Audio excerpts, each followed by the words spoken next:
kun seenaa filimarratti ta'e sitti hin fakkaatin. Seenaa guyyaa 3 dura Filistiin keessatti harmee waggaa 73 irratti raawwatamedha.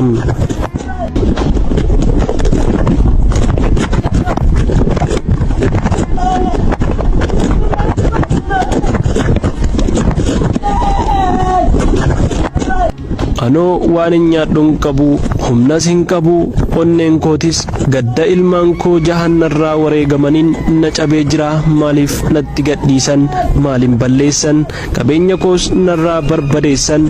Waan nyaadhus dhabeen kophaa koo mana keessatti jiruu koo itti fufuu eegale. Kan fidee na nyaachisu daa'ima xiqqaa umrii waggaa 7 yoo ta'u, mucaan kunis yeroo baay'ee achi fagaatee waan nyaata kadhatee fiduuf barfatee dafee natti hin deebine. Guyyaa tokko akkuma dingataa anaa dadhabee rafaa jiru, waraanni Israa'el saree waraana ofii ala dhaabbatanii ollatti galchan. Sareen kunis dhufee na nyaachuu eegale.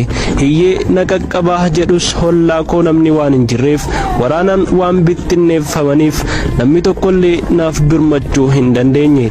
Sareen erga hidda morma kootii kutee sana booda an callisee jennaan gara alaatti gadi ba'e.